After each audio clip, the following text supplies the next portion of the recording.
6 o'clock, so we will call the City of Vernia regular city council meeting to order. Would everybody please stand for the invocation, pledge of allegiance to the flag. Mark, would you like to lead us in prayer? Certainly. First, I want to give thanks for the opportunity to serve. I want to ask for peace and wisdom in our hearts and minds as we perform our duties for the citizens of Vernia. I want to ask for safe travels for everyone this Mother's Day weekend.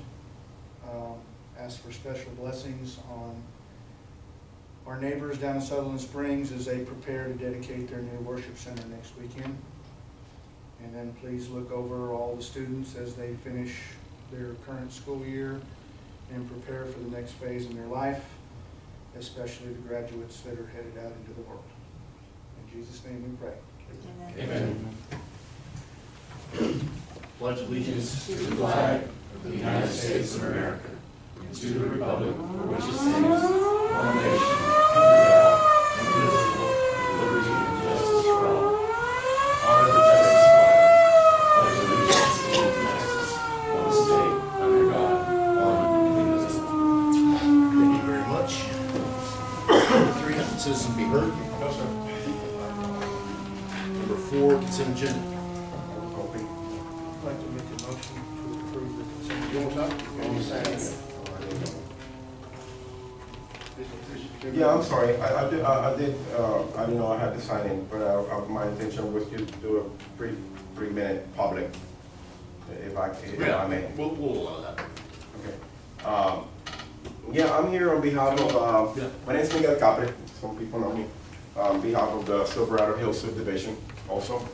I'm just here to make you guys aware of an issue that we've been dealing for quite some time, and it's just becoming worse and worse. I don't expect right now any decision. I don't think that anybody here is really prepared unless you really have experienced the noise pollution that I'm talking about. And it goes back to the school chiller system that was put in place about 10 years ago.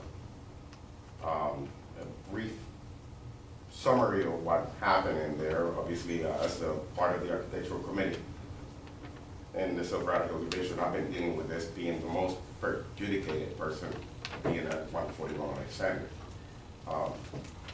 Everybody knows Sonny Garlic here, right? He's probably the only member of the school who has ever been in my house, in my property, and experienced the noise. Back then when the school was built, they acknowledged, kind of blamed the city also, it should have never been allowed. And that encroachment of such noise towards a neighbor. All neighborhoods around San Antonio have the same issue with the new systems that have been coming on.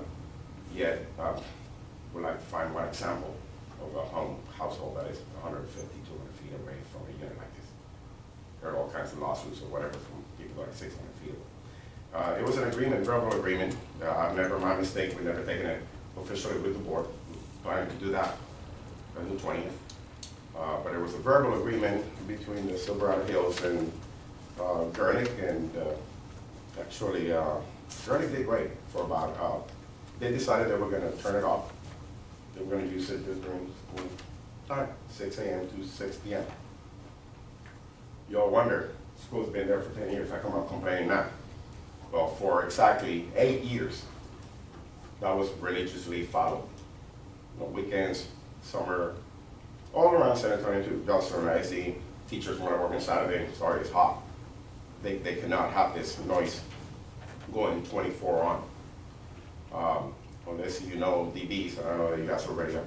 Am I over my 3 minutes? Not yet. I'm almost, yeah. You're good. We've been having an issue. I am in the process of talking to, meeting for the first time with the new superintendent. There's been so many changes in the school the last 3 years. That everything started, noise pollution, about 2.5 years ago. And I've been dealing with a lot of members, and they've been promising this and promising that, and just getting worse and worse. I can read 78 dBs sitting 3 feet from right outside the window of my bedroom. It goes 24 on Saturdays, Sundays, nobody in the school, not even fans running inside the school. The school is hot, but I don't know what the noise is for. I would love to, for you guys to acknowledge that there is an issue going on, and depending what the results or how much they're going to support me. Now that we talked to the school board, what I'm hoping is something that that'll be in writing, a schedule that they would follow, that that we could all agree upon peacefully, or they're gonna have to go back to the same schedule of 6, 12 on, 12 off, until they find a way to put some louver or something more professional that would really redirect noise up and not towards the neighborhood. Just want you guys to know that there's an issue been going on, and I'm kind of out of options here. You know, we already deal, and every time that there's somebody changing over there, and then people promise, goes, you know, this last year, Thanksgiving, Christmas, spring break, terrible, compared to any other year in the last 10 years. Even the last 2 years, before, you know, when they started changing, everybody was supportive and they was doing something. This year, it's gone completely bizarre. So I appreciate that you guys, you know, listening to me in here in a minute, but yeah, hopefully I don't have to come back to you. I know that there's an ordinance, and I guarantee you that somewhere in the phrase, this qualifies as noise pollution. That's something that should be, that I want to address. Okay, thank you. You're welcome. Y'all have a good evening. All right, item 4, consent agenda. I believe we have a motion and a second. We did, I'm sorry, I missed that. I motioned, you was second. Oh, okay. Thank you, gentlemen. Motion passes 5-0. Pardon? Motion passes 5-0, or, I'm sorry. We have have- voted. we have Okay, discussion. sorry. Y'all are trying to get out of here. Any discussion? All those in favor? Aye. Those opposed? Motion passes 5-0. All right, item 5, proclamation. Proclamation to recognize Police Week being May 12th through the 18th, 2019. Bruce, this is kind of pointed at you and Eric. Everybody knows Eric, being one of our police officers. Proclamation by the mayor, whereas in 1962, President John F. Kennedy signed the first proclamation recognizing May 15th as Police Officers Memorial Day and the week in which it falls as National Police Week. And whereas the safety and well-being of individuals is important to the prosperity of families and communities. And whereas police officers throughout our communities are dedicated to protecting and serving neighborhoods, schools, and families. And whereas police officers risk their lives each and every day in order to ensure public safety and enforce the laws of the land. And whereas the Vernia community value the courage and the devotion of our local police officers, as our collective prosperity depends on the integrity with which our law enforcement officers maintain peace and security. And whereas National Police Week and Peace Officers Memorial Day are opportunities to honor officers who have fallen in the line of duty and recognize the sacrifices made by the families of those officers and the families of those we continue to, we got a typo there, but who continue to protect and serve our communities.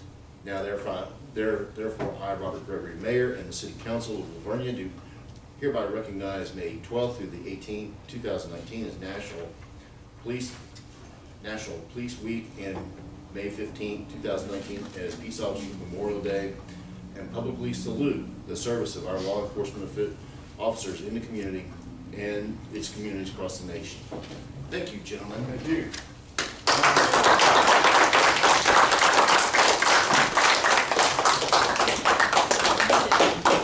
Appreciate your service and the job you do for our community.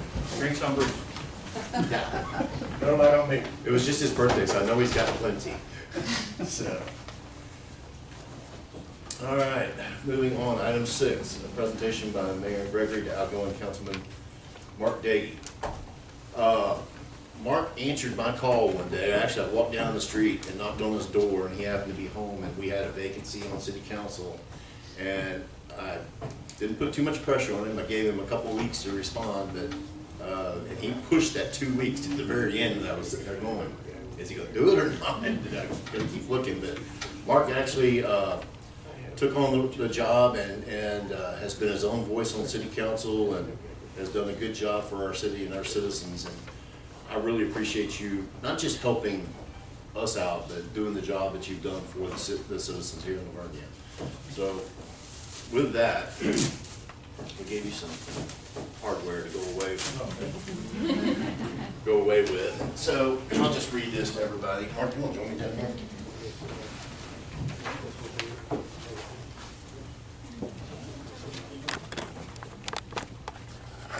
So with our greatest appreciation, we hereby present Mark Dagey with this plaque of recognition to the Vernia City Council. The citizens of this community will be forever appreciative of your ongoing commitment and dedication. Thank you very much. Thank you. Appreciate it. Enjoyed it. Thank you. Thank you.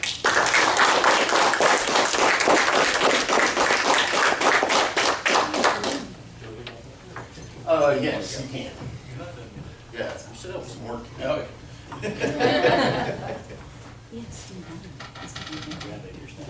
That's just the easy stuff. We're going to move because what happened was the original posting for the public hearing that's coming up was posted in the paper at 6:30, so we cannot start that till 6:30. So what I am going to do is go ahead and move through a couple of the other items here till we get to that point. And then we'll hold off on discussing the particular ordinance on item 9 after the public hearing, if everybody's fine with that. So with that, we will move to 8, discussion action. And so we will discuss, consider action on moving city financial service agreement bonds from Frost National Bank to Specialized Finance, Inc. And we have Victor from his new organization with us.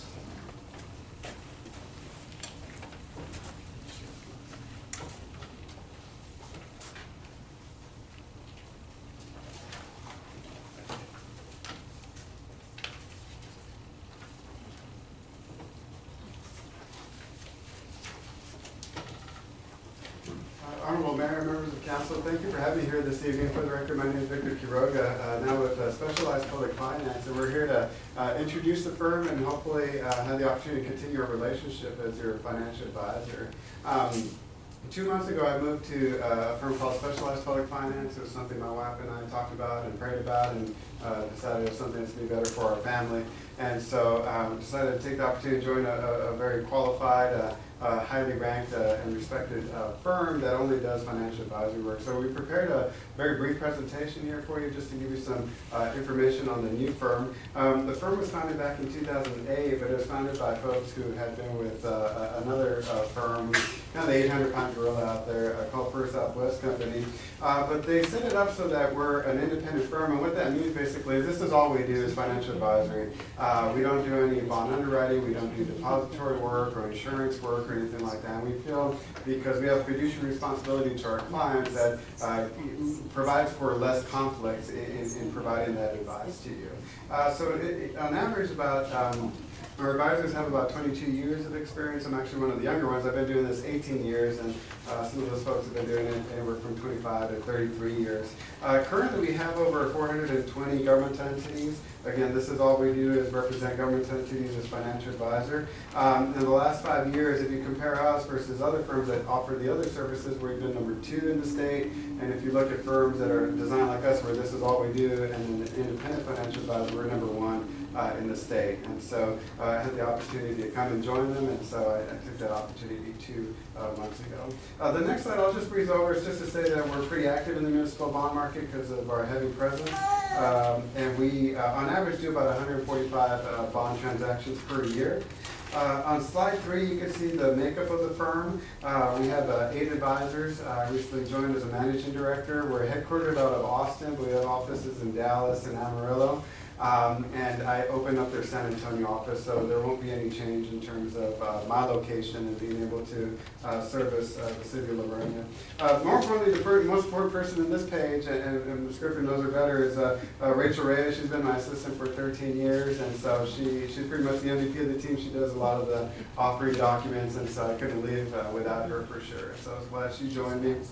The next page, page 4, this is just our experience based on city clients, and this is one of the big reasons I joined them. They have a very heavy Texas City client base. We represent over 120 Texas cities, and you can see how many transactions we've done since our founding in 2008, and you can see the various cities that we represent. So they're very familiar with cities and have a tremendous amount of experience in representing cities. The next page, page 5, I've had the honor and privilege of representing the city since 2005 and helped the city with a couple of transactions of certificates of obligation. And then in late 2017, before the tax law changed, we were able to conduct a refinancing for the city and save city taxpayers about $43,000. And also we're always available for assistance, even though the city doesn't issue bonds every year. We're always available for questions and any type of analysis. And that's free of charge. We're only paid on a contingency basis. So you moving hopefully to our firm, that's not going to cost you anything. The only time we get paid is when you actually conduct a transaction. The last page, if I was a good salesman, this would be my closing argument, but really, I'm not.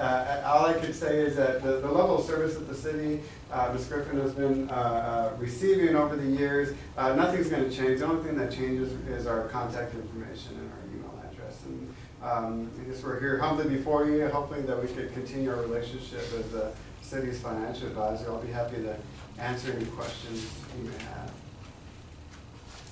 Anybody have any questions for Vicki?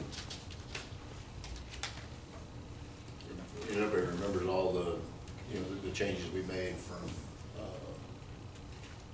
the money that we went out to go acquire for our capital projects. So he was instrumental in that, and then actually fashioning that C of O so that we could get our meters and on that system as well, and so it was very helpful.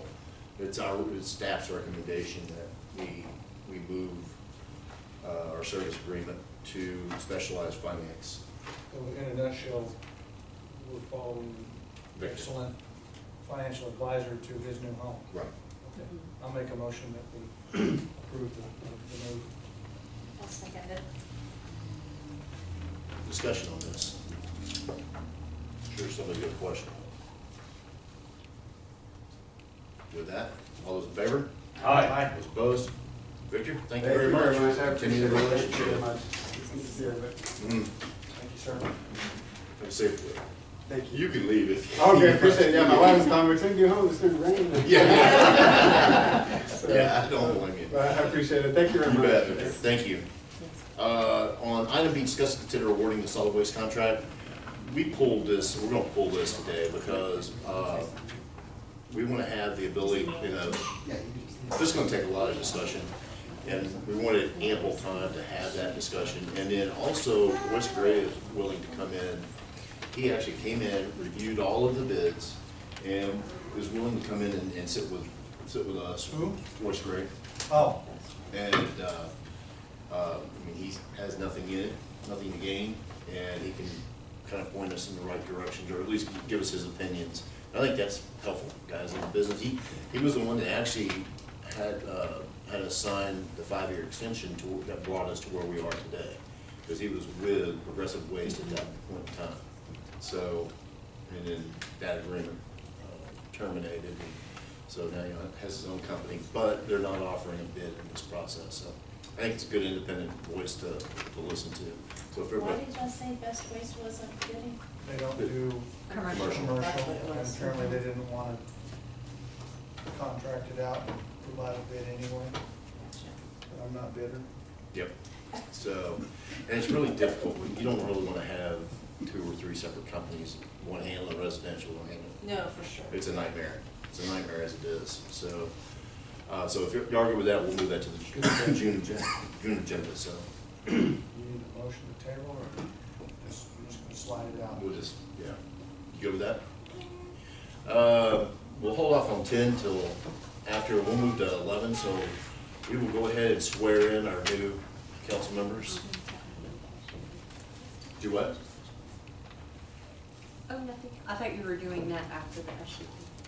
Nah, we'll wait. Okay. We gotta wait till 10:30. Yeah, we have 10 Twiddle our minutes, thumbs so. 11 minutes. If everybody's good with that. Let's see, I need Jay, I need Amanda, and I need Martin to join me down here. I get to come out of the corner? Yeah.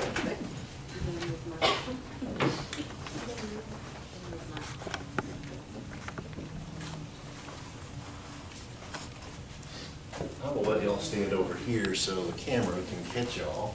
Do we have our cheat sheets or? You've got cheat sheets here. Does she have one? You gotta be able Yes, to. where's the paperwork? Paperwork, is that you have her open. I've got it here for That was the paper I gave you. Okay. Do you want it? Yeah, he has it. you. We'll do both. No, there's a copy. But we will do.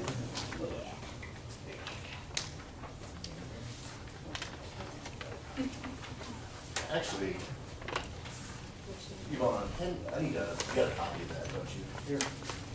It's got mine. There you go, okay, perfect. So what we'll do first is we will do the statement of officer, and I will let everybody start,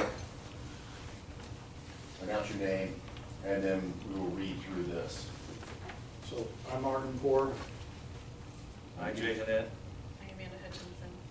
do solemnly swear that I have not directly or indirectly paid, promised to pay, contributed, or promised to contribute any money within value, or promised any public office or employment for the giving or withholding of a vote in the election at which I was elected, or as a reward to secure my appointment or confirmation, whichever the case may be, so help me God.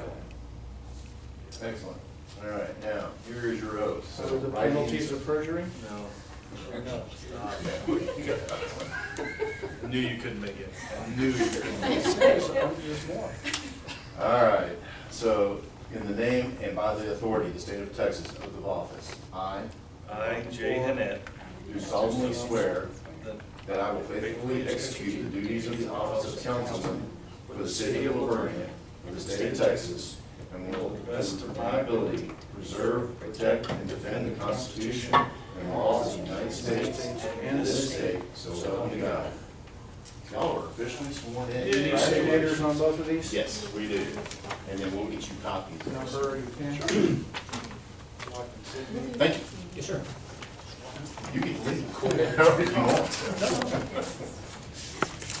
Or you or you or them? Oh, thank you. Yeah, I'll have to sign them, but. Take care, Mark. Enjoy your retirement. Congratulations, sir. Yeah, I know. Jay, you're gonna be surrounded by humans, so you better watch your step. Great. Yes, sir. I have a wife and 2 daughters. I know. This You is my can't natural win. habitat. Mark, thanks, Mark. Say I'm drowning at the deep end of the estrogen. Get you a cookie. That's my poor dad. It was Yeah. him and a wife. Here, I wanted to introduce myself. You go. Robert Gregg. It's nice to meet you. And who is this? Jay. Welcome to the crew. Hi there. Yeah, I've been noticing some activity over there. That's good. Come over and say hi.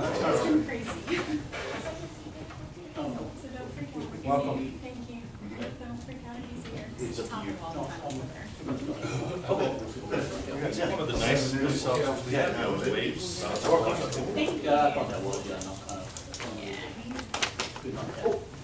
Except for that Cubs hat. Exactly. Yeah, it's like I would, Cardinals fan?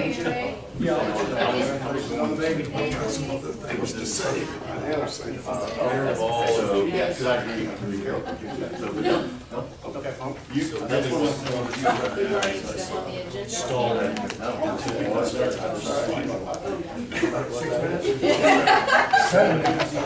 I need to come out of the shop and get my lights gone. Oh, there you go. Well, he won't be until this Saturday, but, Here, I'm gonna go.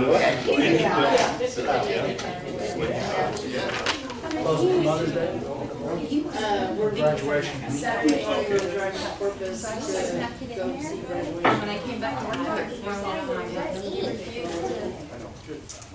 I find in the pen that my esteemed colleague. So it hadn't been said yet, we'll just Had recess for 5 minutes. Okay. How old are you?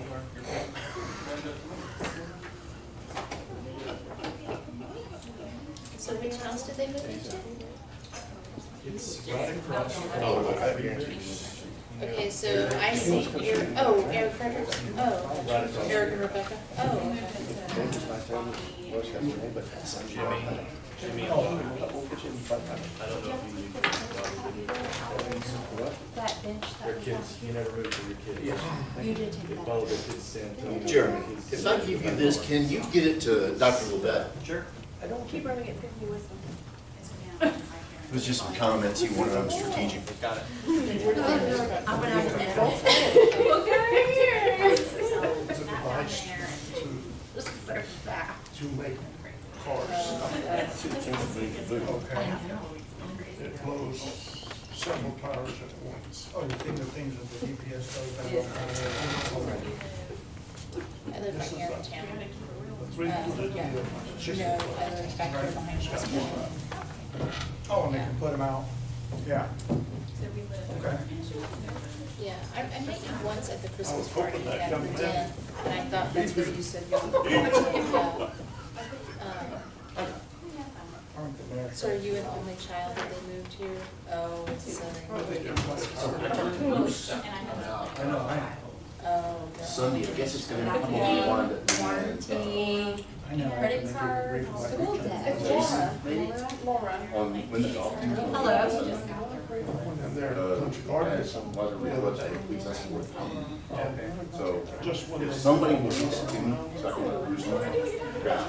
Dr. Amy Take the Thomas. time the departure's gonna be. She's doing this. Went on some chase somewhere, you know, knock on wood. I did that last I know. Saturday. Did that last time, chase, you got over 100 miles an hour. I'll get you an answer tomorrow. Okay, no worries. All the way to Nick's. Yeah, Bruce said there were 6 of them waiting in Nixon. Yeah. Was there was 6 other agencies waiting, or 6 vehicles waiting? There was 4 other agencies with 6 vehicles. So Gonzales County, Uh-huh. Sheriff's Office, Gonzales County Constable, Good. Nixon PD, and then Smiley They Marshall. leave this weekend. Smiley Oh, that marshal came over. 2 of them. Oh, okay. There were quite a few waiting for me to get in that. So where did he wind up wrecking? Right there on, it's East Central Street is the main street goes out on Yep. 87. Uh-huh. And Layton Road, right there on the corner, he tried to take that turn at like 50 and crashed right in the curb. Blew the tire out. Oh, that's the chase that happened the other night? Yeah.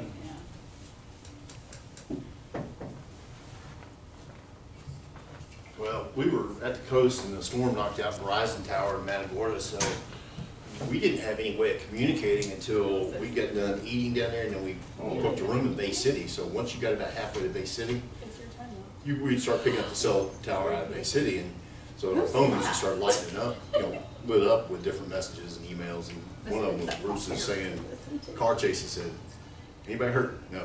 Any damage to our cars? No. I said, all good. Yeah, sure. Suspect apprehended. Mm-hmm. You're in good Bad hands. guy go to jail? Yes, okay. Mayor, you're in good hands when I'm working. Don't worry. He's like, all state. You're in Yeah. good hands with Eric. Right, Peterson. That was, well, the last chase, if y'all remember, Oh, okay. the guy took out 2 of our vehicles. And Donald said that guy got 20 years. He did. Oh. Joey De Leon? Yep. Yep. Actually, he had 5 counts of aggravated assault of a police officer. We get, my brother was in my car, he hit me. He hit Donald's car, hit Machine's car, he hit Bauman's Kruger car, hit 5 cars. That's right, but Bauman's didn't drive away, couldn't Mine too, all they did, his tire hit my bumper. That the guy that stole the truck? Yeah, and I just was able to wipe it off. It's got a little scratch on it, but it didn't do no damage per se. Joe Ricky De Leon. That's a crazy deal. Well, it was crazy because I saw him light him up, going that way. I thought nothing of it. And I'd done something and I was in the house and I hear sirens, You wouldn't let me. multiple sirens, and they're coming, and I look out the window, here's 10 police cars chasing this truck coming back the other way. That's why I jumped in the truck and, went to go find out what was That's going a on. recommendation from P and Z. Oh, okay. Letter. You're welcome. Here you are, more paper. Danielle, I put that thing from the attorney. Did I put that on your desk? Oh, this? Mm-mm. No. I don't think I had anything. What was I supposed to do? Oh, that email Yes. that I was asking about? I can get it afterwards. Okay. The one Dan sent. Come on, Clark. Unless we talk about it during discussion. Okay, it is 6:30, so we are back in session, and we will move to item 7, public hearing. A public hearing to receive public comments regarding granting a specific use permit requested for temporary portable buildings for the education purposes located 195 and 225 Blue Bonnet, Vernia, Texas 78121. It is 6:30, we will open this public hearing up. Jeremy Dex with the OBISD School District, and he presented also at the Planning and Zoning meeting. Jeremy? Good evening, Honorable Mayor and Council members. The Vernia School District is requesting for the continued use of our portable classroom buildings for the use of student learning and teaching. With our community consistently growing, we haven't grown facility-wise as well, so we had a bond that passed in 2016, which didn't allow for the facility to grow, but our community is continually growing. So we're using these portables temporarily for student learning to fill the need for our students. We do have future plans to add to our facilities and to accommodate the growth for our community. But that takes further planning and it's down the road. So we're asking for continued use of these portable buildings. Okay. We had a conversation, Jay's heard all of this before since he was sitting there. We had a conversation between Yvonne and I that, remember back when we were working on this and you know, we came up with 3 years with an option to extend for an additional 3 years. And so just given, you know, the common knowledge of where we know with potential growth coming in and where the school is and their ability to provide additional classrooms, it's going to take a while. So we came up with the idea of staying with the 3 years, but giving an automatic 3-year extension so that we're not coming back doing this again in 3 years if it needs to. I mean, it's obvious they've got to have places for kids to go. Some of the things that did come out, you can read through here is grant another 3 years. P&Z went along with that, making sure that they meet the health and safety, and that we would have to we will contract with BV to do another inspection on the buildings. The fire inspection is done yearly, so that's an annual process, but for this next 3-year period, we would have BV go in and do another inspection.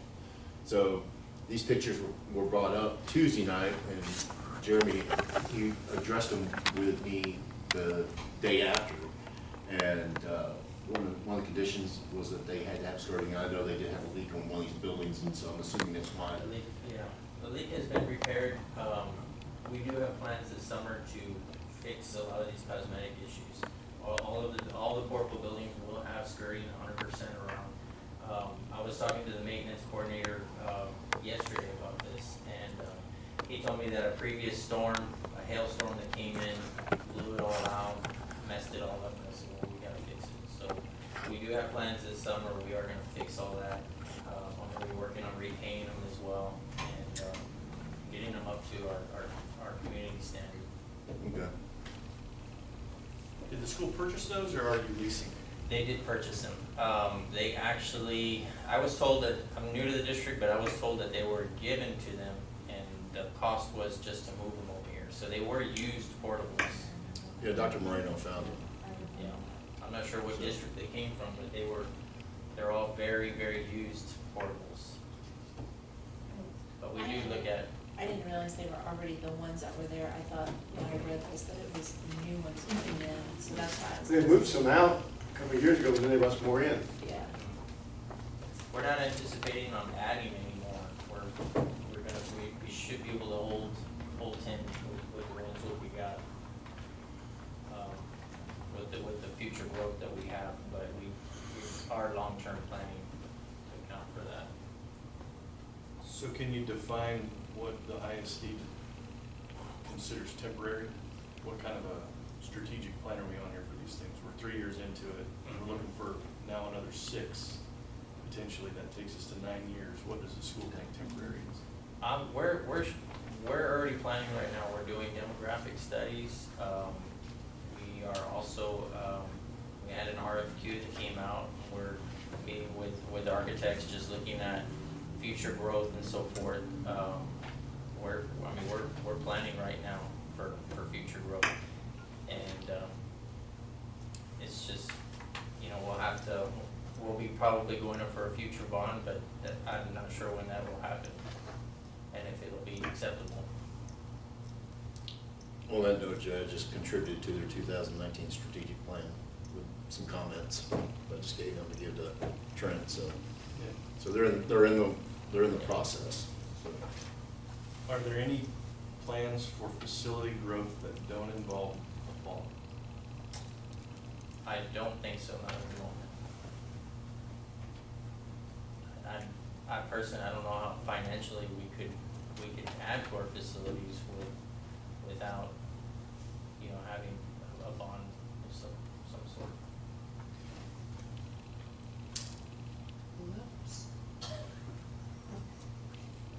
Any other comments for the public hearing? Not hearing any, we'll go ahead and close the public hearing now at 6:36. Yes, sir. We will move over to number 9, discuss and consider action granting a specific use permit request for temporary portable buildings for education purposes at 195 and 225 Blue Bonnet, Vernia, Texas 78121. It's actually the continuation of the existing SUP with the conditions that P&Z has recommended. I'll make a motion that we approve ordinance number 050619-01 with the recommendations from P&Z. Okay. I'll second it. Discussion on this. So if we don't pass this, what would happen?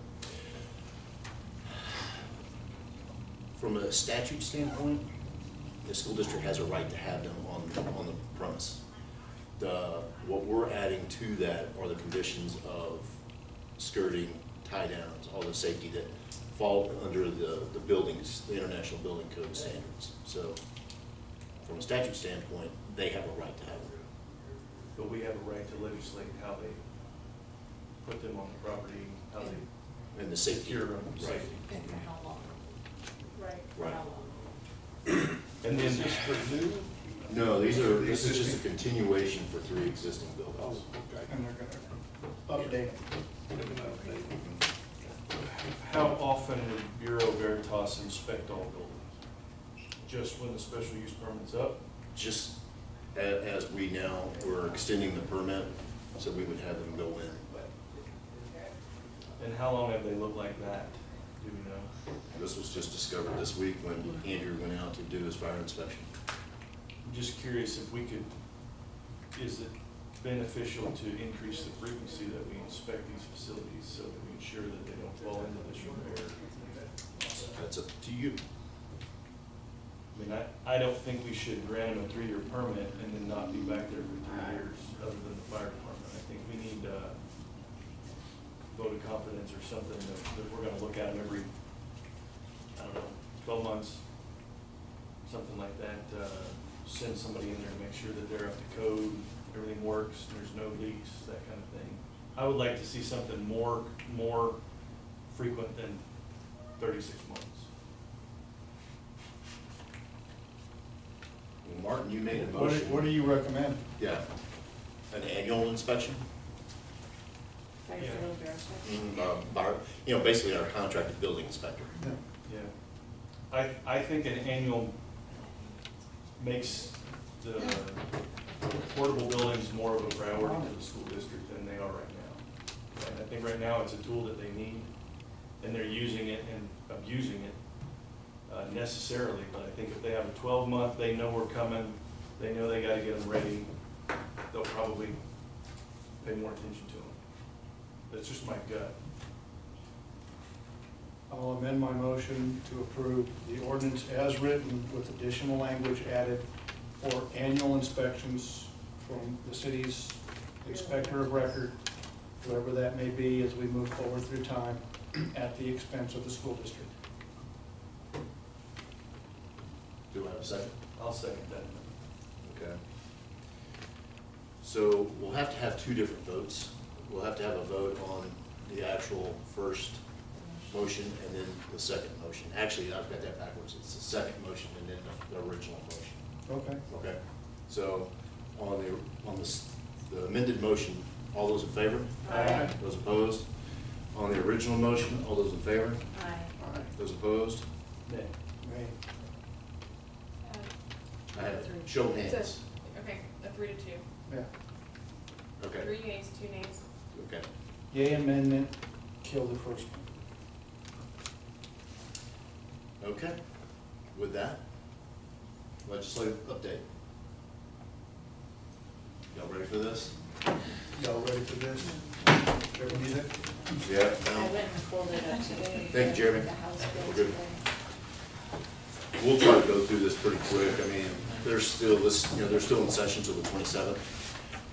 Again, if you have or haven't noticed, we haven't added any more language to the potential future developments.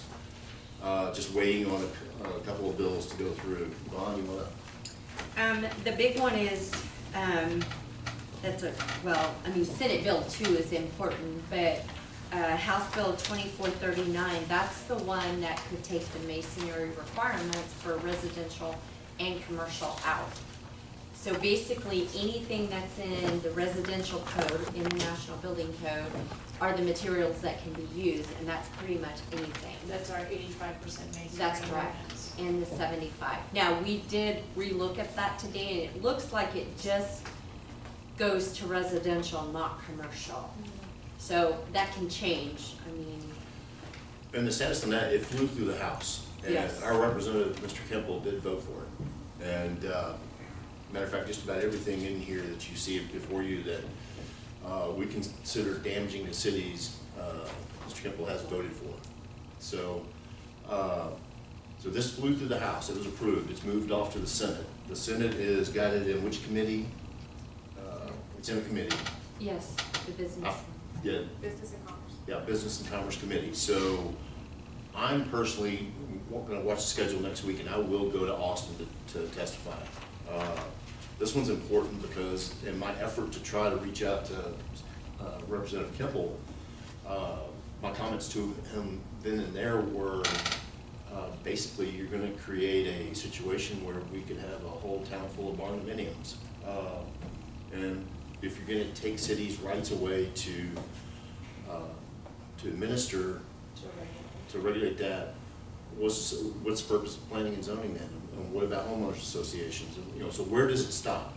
Plus, you bring in the aspect that, well, this means that unsuitable materials could be used in areas where, we heard this comment today that, stucco on the coast could last 2 years. And they brought up another example in Lubbock where they frequently have a lot of lightning storms about a particular gas pipe and a roof material. The gas lines run up in the roofs of most of those homes. And so here you could have a substandard material up on the roof, not protecting that gas line, and right strike, wrong time, guess what happens?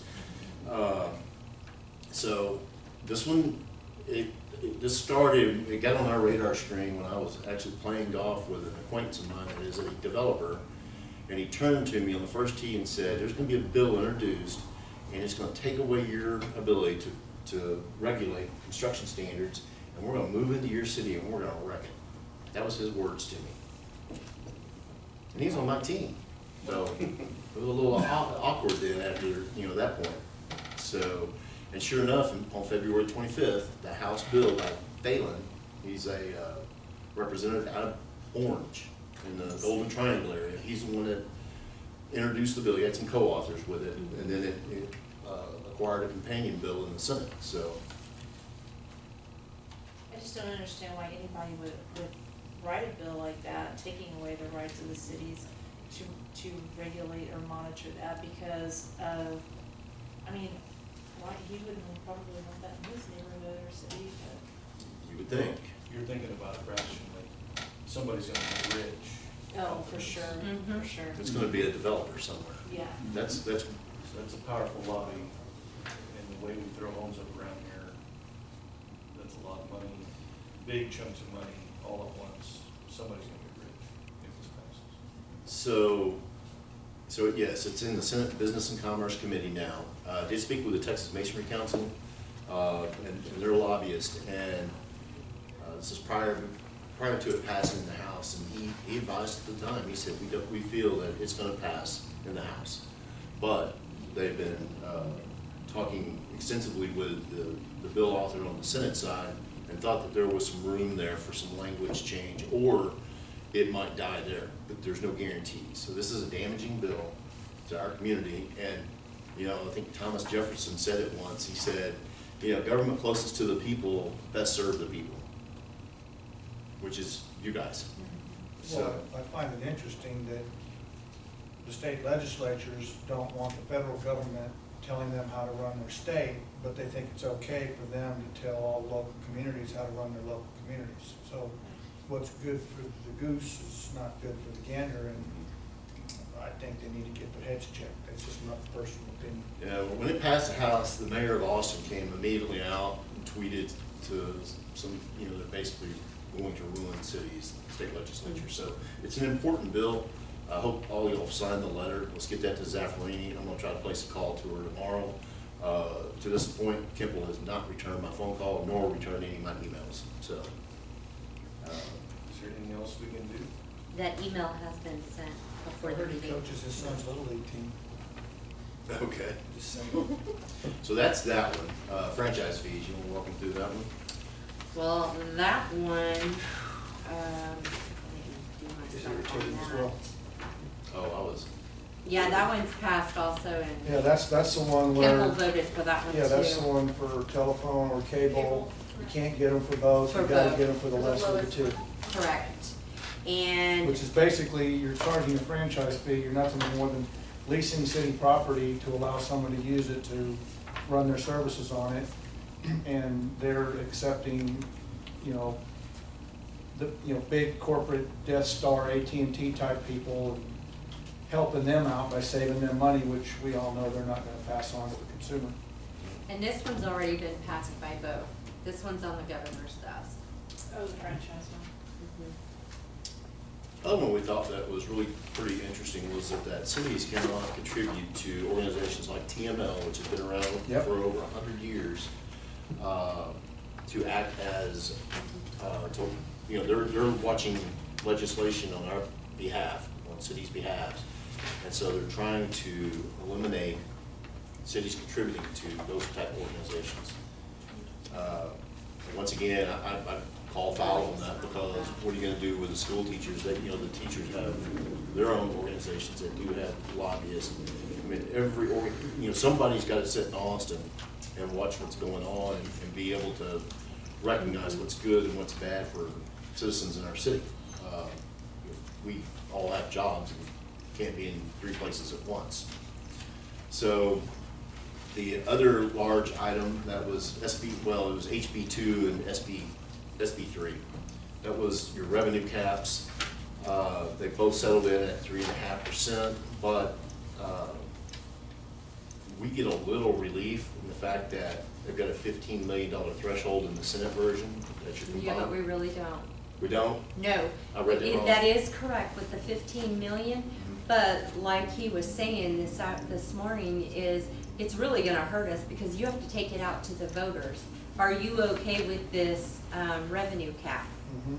And then the voters determine if you can have that 3.5 or if you could go up. Right, but when you put something out to the voters, you don't have the right as a city to explain to them, because then you're campaigning Exactly. for yourself, and you can't as a city do that. All you do is put it out, and it's kind of, to me, it's kind of a catch-22. It puts the city behind the 8 ball on being unable to explain what we're doing, because we're constitutionally constrained. And I'd be really curious to see what kind of discussion was had on that, because I really don't think they did. Well, you know, fortunately, we've never been in a position where we've had to raise, you know, over 3.5%, but maybe not so much in our case, but there's a lot of cities that if the right tumbling effects, the bad things happen with needing additional, whatever, infrastructure, equipment, whatever the case may be, they may hit that threshold and it could slow.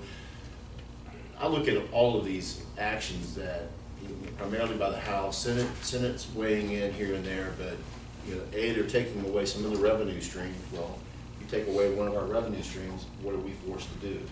Either you've got to find another way to replace it, or you wind up having to cut services. There was even one aspect of a bill that was being talked of, I can't remember if it was the House or Senate, that said, because it came out on the revenue cap, well, this could be bad for public safety. It would be eliminating some public safety. Well, then somebody had an amendment to it. Yeah, so, okay, so saying you can't take eliminate away from public safety. Yeah, So, you gotta eat it somewhere else. right. So again, They missed the point. exactly. The other one that was coming, that has made it through both of them Hold is, on, there's one more thing that we Okay. did find out today.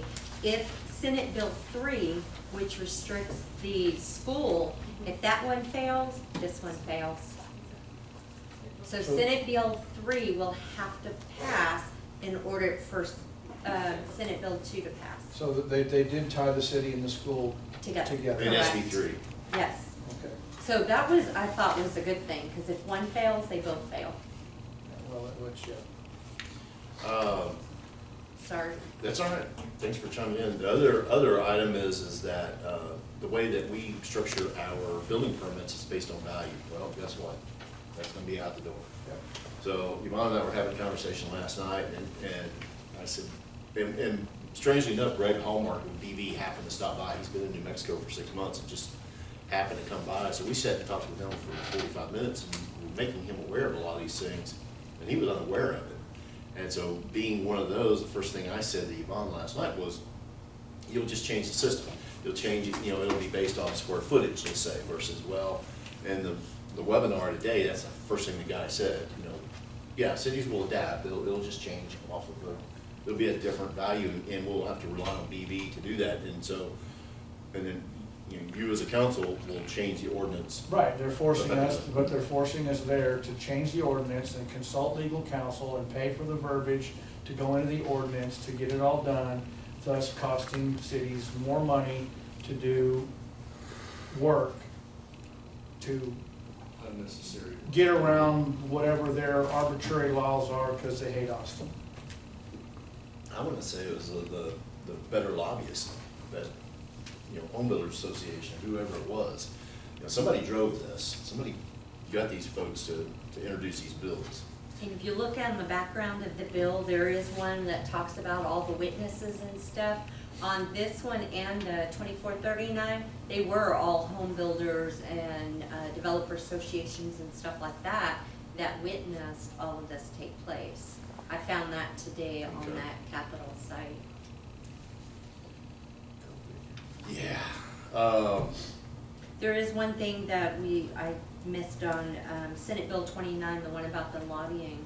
There is another bill, they don't know which one will pass. Neither one of them are good, but one's better than the other. Senate Bill 702, it will allow us to let TML do that, but before they can lobby for anything, they have to have council approval on each item that they lobby against. On each item, we can't give them a blanket approval. Not that, I mean, they didn't go into that. That but- was the one I read about, the other one about not allowing us to be a member of an organization that helps look out for us. That's 29. Yeah, but it's okay for them to do model law, across the state or across states, but, we can't collaborate with our compadres. Again, I'm not bitter. Well, there was one other one that came out that arbitrarily and it's not a bad thing, reducing speed limits from 30 to 25 miles an hour in residential areas. Again, it's one of those, you're gonna have to change signs. That thought's it's a good thought. Now cities, and imagine large cities with lots of residential streets, are gonna be paying a lot of money for speed limit signs. Or well, it's just a prima facie. Yeah. I mean, they just take them down and just, The thing is, they cloak good decisions in with bad decisions, and the bottom line is, the state does not need to be telling local communities how to run their local communities. They gave us the guidelines over the years, and we have laws that we have to comply with, and now they're just micromanaging cities, and it ain't right. And My they're- humble opinion.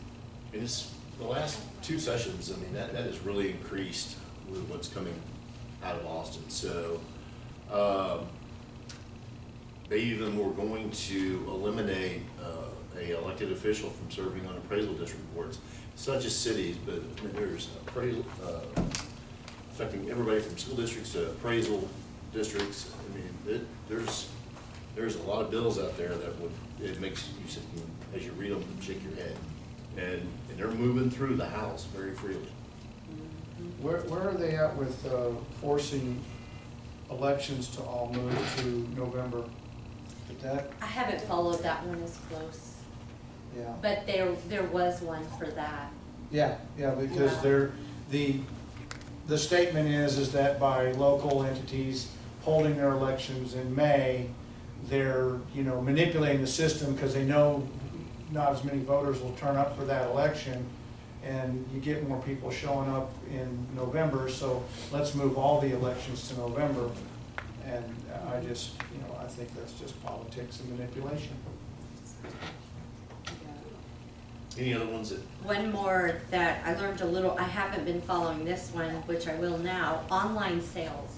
oh yes. So basically what's That's a gonna good one. happen, this is gonna be a nightmare, very unfair. But what they're gonna do is they're gonna do a blended rate instead of individual state, city rates. That's not what I read recently, but okay.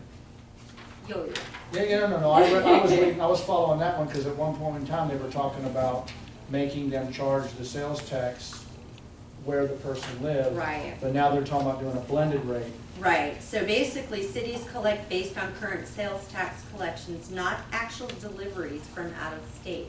So basically what's gonna happen, if we have a whole bunch of people, because, we don't have anywhere to shop from, order online, we're not gonna get all those sales tax. It's gonna be blended, and you're gonna get a percentage based off of your real-time But sales now, tax. it used to be in all cases, but I think now it's in some cases, we don't see any of that revenue. I think it depends. Because they don't keep up with it. And we had the same conversation Right. with the mobile vendors. How are they collecting and dispersing their taxes? I think it's got some good aspects and bad aspects to it. At least they're looking out for getting that tax revenue where it belongs and not letting people bypass through the wholesale industry or online industry. True, but where I kind of fall, and I was telling, this was my example, another city that I worked for is a very low-income city, but they have tons of sales tax because it's on a major road. Right. Well, they're gonna get, they're not gonna order a lot online, they have everything they need right there, Target, Walmart, everything. To a city like us, where a lot of people order online, they're gonna get a bigger percentage of that money than Lavernia's gonna get. Yeah, because they're doing it based upon actual sales. Yeah, Exactly. Yeah. Well, much So- all Amazon, I'm getting an Amazon box at our house every day, and I'm not the one ordering it, so, Do they charge sales tax? they do, Yes. somebody They do. yes. Are they charging I local bought some sales stuff tax? today. It's 8.25. Okay, yeah, Yeah. they're one of the good ones, because a lot of people don't.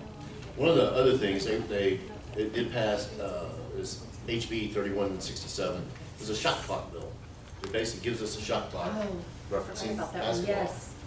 Just Uh, like your replats. Yeah, and so forcing a specific timeline from the time submitted to the time, 30 day on the subdivision application Yeah. and 60 days within the permit. And if it's not denied, it's approved. Automatic. Yeah, it's auto approved if we don't get in the middle of it. And yeah, he voted for that one too. so, I don't understand, he's like, I don't know what he's doing.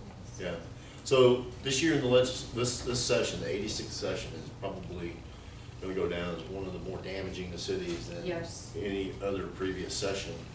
And it's making me look at who our representatives are, and what they're voting on. And Zaffarini has voted, everything that's gone through the Senate so far, she has voted against.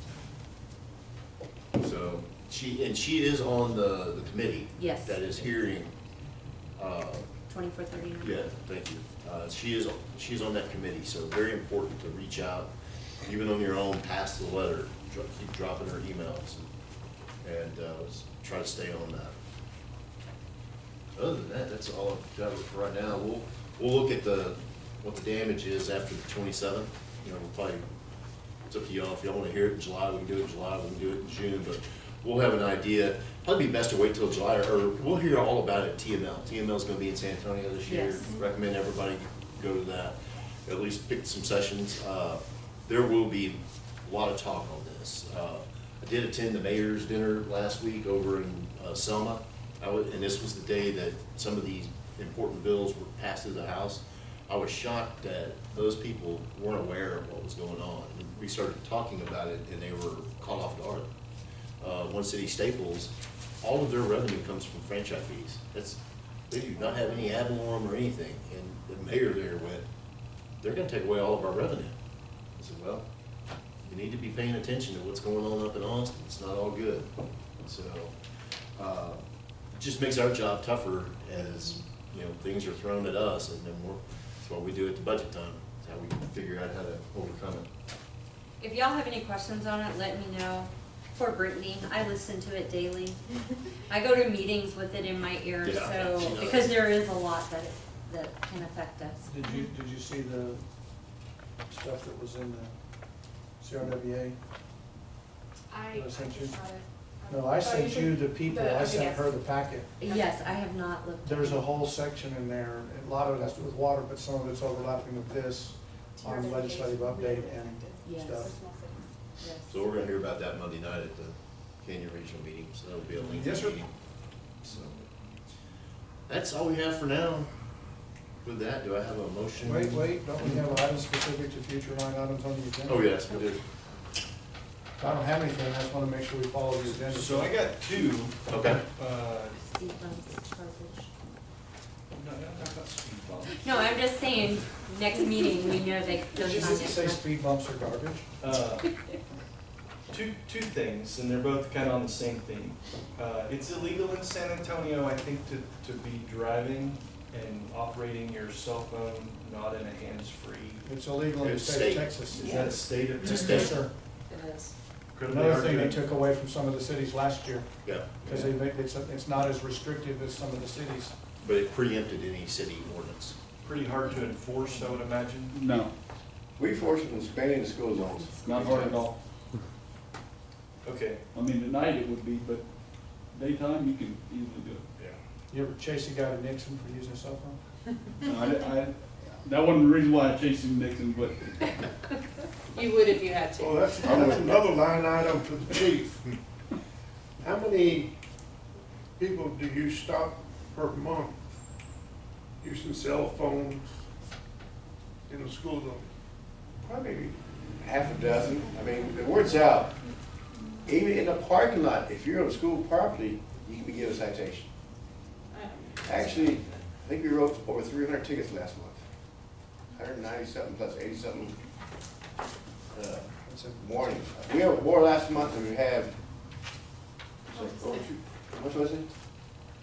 consent agenda. Yeah. We all agreed to. Well, I didn't know. I thought San Antonio, my No, that knowledge doesn't is dated. I thought it was illegal in the city of San Antonio, but I'm glad that it's moved to the state, and I'm glad we're doing something about it. Yes. Second thing, every night I come home, change clothes, and I start working in the yard about 5:30 or 5:45, and the sirens